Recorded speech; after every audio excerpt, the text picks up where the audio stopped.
नमस्ते बच्चों, कक्षा 6 विषय विज्ञान और लेसन है 7वां। पौधों को जानिए। इसके अपने क्वेश्चन उत्तर देखते हैं। तो देखो, पहला क्वेश्चन क्या दिया है कि निम्न कथनों को ठीक करके लिखिए। निम्न कथनों को ठीक करके लिखिए। इसमें पहला क्वेश्चन क्या दे रखा है कि तना मिट्टी से जल एवं खनिज अवशोषित करता है।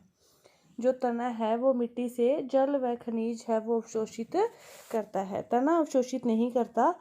क्या है? तना की जगह क्या आएगा? जड़ें। जो जड़ें हैं वो मिट्टी से जल व खनिज लवण अवशोषित करती है। दूसरा है पत्तियां पौधों को सीधा खड़ा रखती है। क्या पत्तियां पौधों को सीधा खड़ा रखती है क्या? दूसरे में पत्तियां नहीं आएगा, क्या आएगा? तना। पत्तियों की जगह क्या आएगा? जो तना है वो पौधों को क्या करते हैं? सीधा खड़ा रखते हैं। इसके बाद जड़ें जल को पत्तियों तक पहुंचाती है। जड़ें नहीं पहुंचाती, तना क्या करता है? जल को पत्तियों तक पहुंचाता है। जड़ें तो मिट्टी से जल व खनिज लवण अवशोषित करती है, तना उसको सीधा खड़ा रखता है और जो पौधे को सीधा खड़ा रखता है, और जो तना है वही जल को पत्तियों तक पहुंचाता है। इसके बाद देखो, जो पुष्प में बाह्यदल व पंखुड़ियों की संख्या सदैव समान होती है, समान नहीं होती, समान नहीं होती है, समान होती है। इसके बाद यदि किसी पुष्प के बाह्यदल परस्पर जुड़े हों तो उसकी पंखुड़ियां भी आपस में जुड़ी होगी। तो यदि किसी पुष्प के बाह्यदल परस्पर जुड़े हों तो कोई जरूरी नहीं है कि उसकी पंखुड़ियां आपस में जुड़ी हो। इसमें भी यदि किसी पुष्प की पंखुड़ियां परस्पर जुड़ी हो तो स्त्री केसर पंखुड़ियों से जुड़ा होगा, तो ये भी कोई जरूरी नहीं है कि ऐसा होगा ही होगा। इसके बाद देखो, निम्न के चित्र बनाने हैं आपको। पत्ती का, मूसला मूल जड़ का, सारे चित्र आपकी बुक में दिए हुए हैं, आप वहां से बना सकते हो आसानी से। इसके बाद तीसरा क्वेश्चन देखो कि क्या आप अपने घर के आसपास के ऐसे पौधे को जानते हैं जिसका तना लंबा परंतु दुर्बल हो, और उसका नाम लिखो। तो अपने घर के आसपास आपने मनी प्लांट देखा होगा। उसका तना लंबा तो बहुत होता है लेकिन कमजोर होता है। वो अकेला खुद के सहारे खड़ा नहीं रह सकता, दूसरों के सहारे वो खड़ा होता है, कमजोर होता है। और 20 सर्पी लता वाले पादप अपनी पड़ोसी संरचनाओं में सहारा लेते हैं। इसको कौन सी श्रेणी में रखते हैं? 20 सर्पी लता में रखेंगे। वह इसी श्रेणी में आएगा क्योंकि वही दूसरों का सहारा लेते हैं।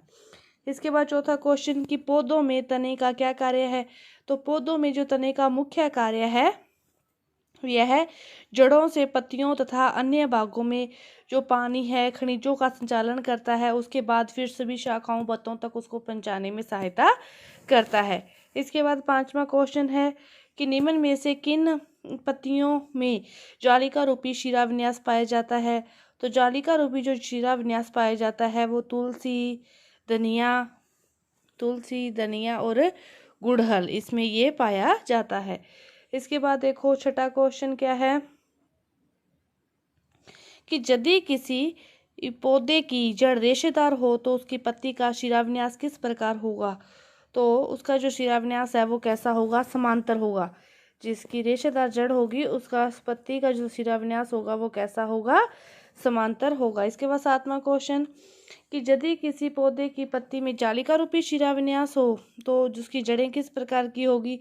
तो उसका उल्ट हो गया। रेशेदार थी तो समांतर है, अब जालिका रूपी है तो उसकी जड़ें कैसी होगी? मूसला मूल। उसकी जड़ें कैसी होगी? मूसला मूल जड़ें होगी। इसके बाद देखो आठवां क्वेश्चन कि क्या आप किसी पौधे की पत्ती की शाख को देखकर यह पहचान सकते हैं कि उसकी जड़ मूसला होगी या दूसरी होगी। तो हाँ, हम आसानी से उसको जान सकते हैं। अभी अभी अपने दो क्वेश्चन किए हैं कि जिसकी तो जालिका रूपी शिराविन्यास होगा उसकी जड़ें मूसला मूसल होगी, और जिसका समांतर शिराविन्यास होगा उसकी जड़ें समांतर शिराविन्यास होगी, जिसका रेशेदार पत्तियां होगी।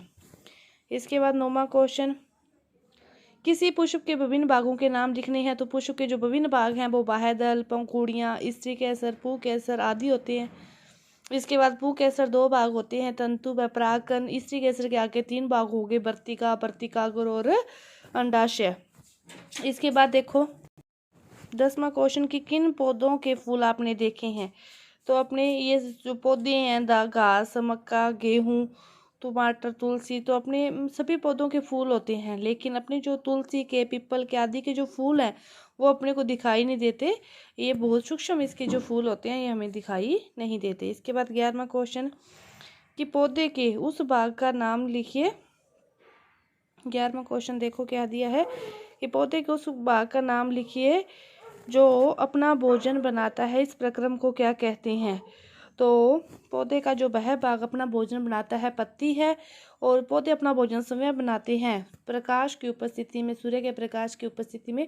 इस प्रक्रिया को प्रकाश संश्लेषण कहते हैं। पुष्प के किस भाग में अंडाशय होता है, तो स्त्री केसर में अंडाशय होता है। और ऐसे 2 पुष्पों के नाम लिखिए जिसमें से प्रत्येक में संयुक्त और अलग अलग पंखुड़ियां हो। तो ऐसे जो हैं संयुक्त पंखुड़ियों वाले जो पुष्प हैं वो तो है सदाबहार और गुड़हल। संयुक्त वाले तो कौन, और अलग अलग जो पंखुड़ियों वाले हैं वो कौन से हैं, गुलाब और हिमचंपा। संयुक्त वाले तो कौन से हो गए, सदाबहार और गुड़हल, और अलग अलग वाले हो गए गुलाब और हिमचंपा। तो इस पाठ के आपके ये क्वेश्चन उत्तर हैं वो पूरे हुए। धन्यवाद।